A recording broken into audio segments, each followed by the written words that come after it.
तो ये आरजे रौनक की वीडियो, ठीक है। हम इस तरीके की हम वीडियो करते नहीं है, ठीक है। लेकिन बहुत दिनों से इंस्टाग्राम पे कमेंट आ रहे थे, भाई ये वाला देखो। मैं अवॉइड भी कर रहा था कि नहीं बाद में देखते हैं, ठीक है। लेकिन वो कह रहे भाई देखो देखो, तो फिर अब कौन किस पे भारी, ठीक है। जो ठीक है, तो वीडियो को स्टार्ट करते हैं। ये ईरान इजराइल वॉर में पता है सबसे शॉकिंग चीज क्या है? यही कि ईरान अभी तक लड़ रहा है, और सिर्फ लड़ नहीं रहा है, पेल भी रहा है भयंकर तरीके से। डिफेंस एक्सपर्ट का कहना है कि इस तरह का जज्बा ईरान से एक्सपेक्टेड नहीं था, लेकिन फिर भी ईरान अभी भी लड़ाई में बना हुआ है। Iran's missile and drone campaign across the Gulf is escalating, and the United Arab Emirates is once again in the crosshairs. Reports indicate that the Iranian drones have struck oil storage facilities at the strategic hub of Fujairah in the United Arab Emirates.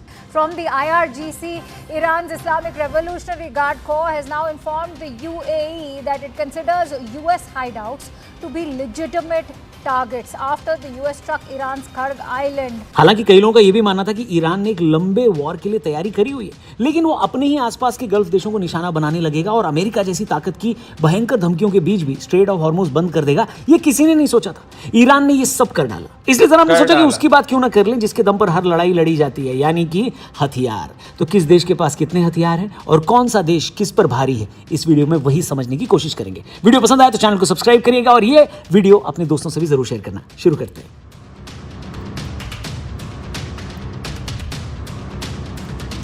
कल हमने video सबसे पहले Iran की बात करते हैं। Iran ने अभी तक इस वॉर में अपने एडवांस हथियार बाहर ही नहीं निकाले हैं।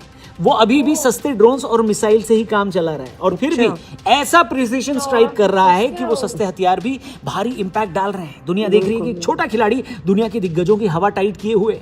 और जैसा कि हमने बताया, ईरान की स्ट्रैटेजी अपने सबसे एडवांस हथियारों को बचा कर रखने की ही रही है, ताकि वो एक डिसाइसिव सरप्राइज भी दे सके। इसमें ईरान के सबसे एडवांस हथियारों में से एक फतेह 2, जो एक हाइपरसोनिक मिसाइल है, जिसकी खासियत ये है कि वो ईरान की सबसे नई और खतरनाक मिसाइल है। इसकी रफ्तार मैक 5 यानी साउंड की स्पीड से भी तेज है। अब सवाल ये है कि इसका इस्तेमाल ईरान ने अभी तक क्यों नहीं किया। दरअसल इसे अभी हाल ही में पब्लिक किया गया है। यह मिसाइल हवा में अपना रास्ता बदलने में माहिर है, जिससे इजराइल का आयरन डोम भी इसे ट्रैक नहीं कर पाता। इसके बावजूद ईरान का मानना है कि वो इसे उस मौके के लिए रखे हुए है जब उसके पास मरने मारने वाली सिचुएशन आ जाए। इससे इस बात का भी हिंट मिलता है कि ईरान पूरी तरह से लंबे वॉर के लिए तैयार खड़ा है। इसके साथ ही वो दूसरा सबसे खतरनाक हथियार जिसके बारे में हम बात करेंगे वो है खॉरमशहर 4 या खैबर वॉरहेड, जिसकी खासियत यह है कि ये 2000 किलोमीटर दूर तक 1500 किलो का भारी भरकम न्यूक्लियर कैपेबल वॉरहेड ले जा सकती है। खास बात यह है कि यहां खैबर मिसाइल गाइडेड नहीं बल्कि बैलिस्टिक है, लेकिन इसकी स्ट्राइक कैपेसिटी इतनी सटीक है कि ये सीधे दुश्मन के कमांड सेंटर को मलबे में बदल सकती है। ऐसे ईरान के पास अरश-2 और सेल्फ डिस्ट्रॉइंग यानी आत्मघाती ड्रोन्स भी हैं, जो दुनिया के सबसे लंबे रेंज वाले कामिकाज ड्रोन्स में से एक है।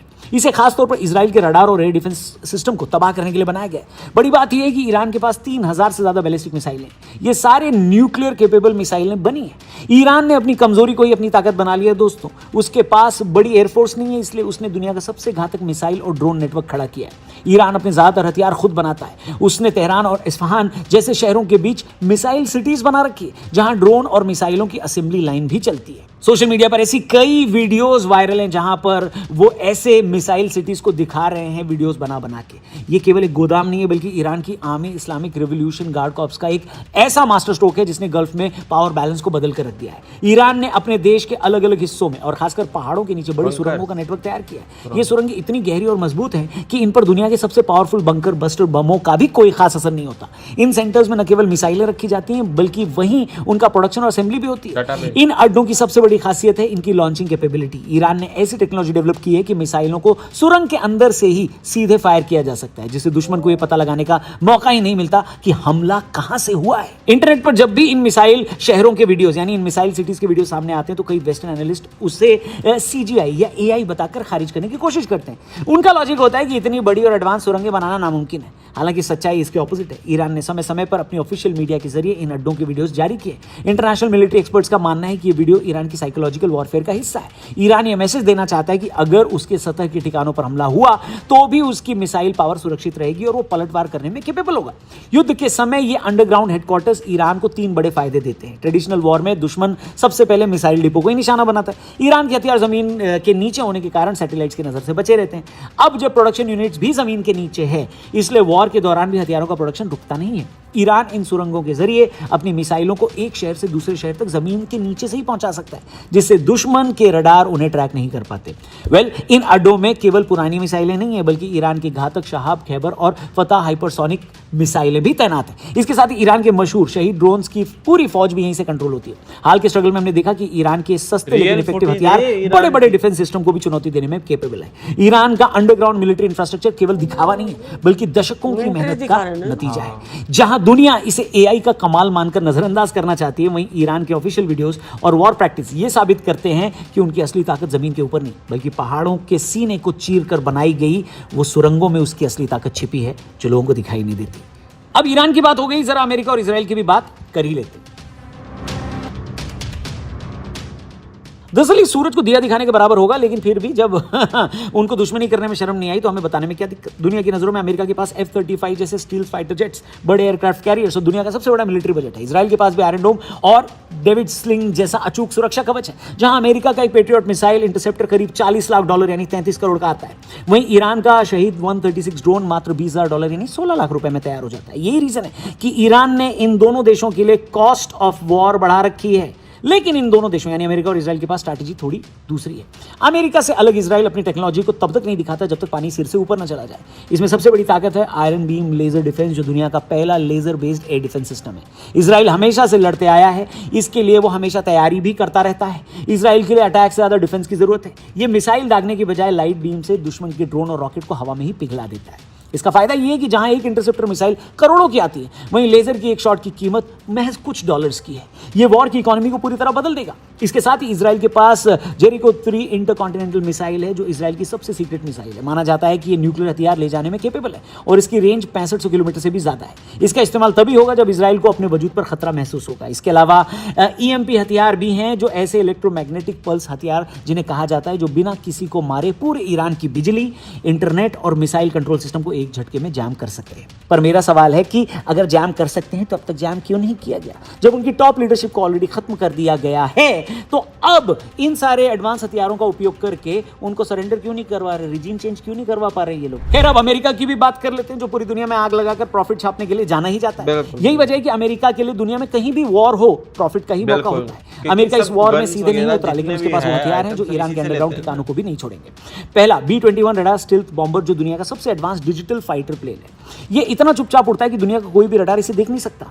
ये ईरान के उन गहरे अंडरग्राउंड बंकरों जहां न्यूक्लियर का काम हो रहा है, उस पर बंकर बस्टर बम गिराने के लिए तैयार किया गया है। इसके अलावा डार्क ईगल हाइपरसोनिक हथियार भी इनके पास हैं, जो अमेरिकी सेना तैनात करने ही वाली है। ये मिसाइल 3000 किलोमीटर दूर बैठे दुश्मन को कुछ ही मिनटों में क्या कर सकती है राहुल जी? खत्म। इसकी स्पीड इतनी है कि दुश्मन को समझने का मौका भी नहीं मिलता। इसके अलावा ये 18G ग्रोवलर जहाज भी अमेरिका के पास है, जो कोई बम ही नहीं गिराता। तो इसका काम क्या आखिर? ये इलेक्ट्रॉनिक वॉर का राजा है।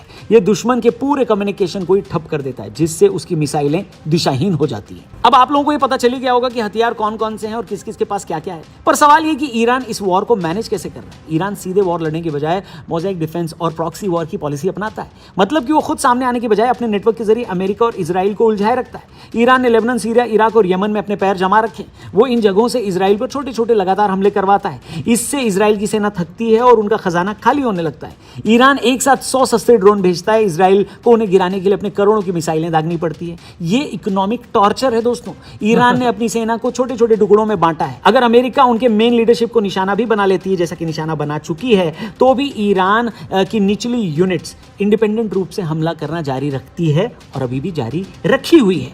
सवाल यह है कि अमेरिका घबरा क्यों रहा है? ये सुनकर अजीब लग सकता है कि जो देश पूरी दुनिया को हथियार बेचता है, वो खुद डरा हुआ है। इसकी बड़ी वजह सप्लाई चेन और कॉस्ट बेनिफिट रेशियो। यूक्रेन और अब मिडिल ईस्ट के वॉर ने अमेरिका के गोदाम खाली कर दिए। अमेरिका के पास हाईटेक हथियार तो हैं, लेकिन वो इतनी तेजी से दोबारा नहीं बन सकते जितनी तेजी से ईरान सस्ते ड्रोन बना लेता है। अमेरिका एक महंगा वॉर लड़ रहा है। उसके एक एयरक्राफ्ट कैरियर को प्रोटेक्ट रखने के लिए रोजाना करोड़ों डॉलर खर्च होते हैं। ईरान का टारगेट अमेरिका को हराना नहीं है, बल्कि उसे इतना थका देना है कि वो खुद ही इलाका छोड़कर चला जाए। अमेरिकी जनता अब दूसरे देशों में वॉर्स में टैक्स का पैसा बर्बाद होते देख नाराज हो रही है। ईरान इसी पॉलिटिकल विल को तोड़ने में काम कर रहा है। ईरान की स्ट्रैटेजी ने साबित किया है कि आज के दौर में वॉर जीतने के लिए भारी भरकम टैंकों की जरूरत नहीं है।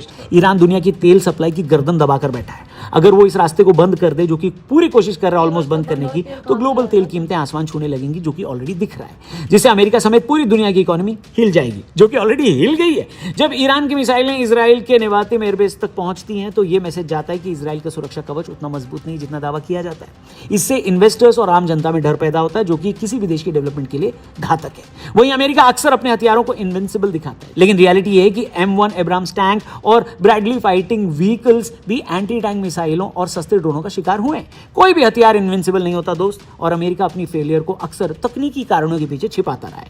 वहीं चीन और रूस अमेरिका के इन हथियारों को महंगा कबाड़ कहते हैं। दरअसल अमेरिका के हथियारों का घमंड अक्सर उसके मजाक का कारण बनता है, और शायद इसी वजह से इस युद्ध में भी बन रहा है मजाक का कारण। आप कमेंट करके बताइए, किस कंट्री की स्ट्रेंथ, किस कंट्री की ताकत मीडिया नैरेटिव के हिसाब से आपको ज्यादा लगती है? आप ओवरऑल सोशल मीडिया में जब आर्टिकल्स पढ़ते हैं, देखते हैं, सुनते हैं, तो आपके हिसाब से कौन सा देश इस लड़ाई में सबसे स्ट्रांग खड़ा दिखाई देता है? उसके बारे में कमेंट सेक्शन में जरूर लिखिएगा। चैनल को भी जरूर सब्सक्राइब करिए। वीडियो पसंद आई तो इसे अपने दोस्तों से जरूर शेयर करिएगा। Thank you for watching. जल्दी मिलते हैं। जय हिंद।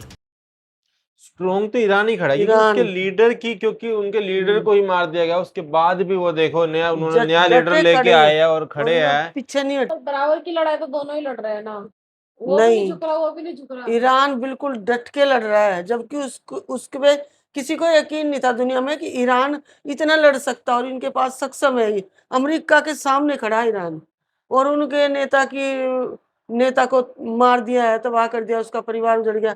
और अमेरिका भी है ना घबरा चुका, लेकिन फिर भी है ना वहाँ के लोग भी बौखला ऐसे गए हैं कि भाई हमारा पैसा क्यों कर रहे हो, और हमारी क्या दुश्मनाई है इनसे। लेकिन ट्रम्प कर रहा है, भाई क्या करें। ये वही है ना कि ईरान ने अब तक जो उसके बेस्ट जो हथियार है ना, वो तो अभी तक निकाले ही नहीं है। जो वैसे ही है ना, जो हाँ, जो ड्रोन हो गया, लेजर लाइट, उनसे अभी लड़ाई उन्हीं से काम चल रहा है। ठीक है, वो हाँ। थकाने वाली बात है। तो अब आगे किसी देखते। को ना अंदाजा नहीं था कि ईरान के पास इतना सब कुछ है। अभी छोटे मोटे हथियारों से ही अमेरिका का सामना कर रखा, जब अपने वो अगर निकाल लेगा। ईरान के पास न्यूक्लियर पावर होता तो ये सब होता ही नहीं, फिर होता है। नहीं करते। तो अब देख लो, फिर लोग कहते हैं इतनी कि होना लंबी ही लड़ाई चाहिए। खिंच गई भी बहुत बड़ी बात है। तो और कोई वीडियो इससे रिलेटेड तो बताना। ठीक है, तो मिलते हैं नेक्स्ट में, कोई और वीडियो तो बताना। ठीक है, बाय। बाय।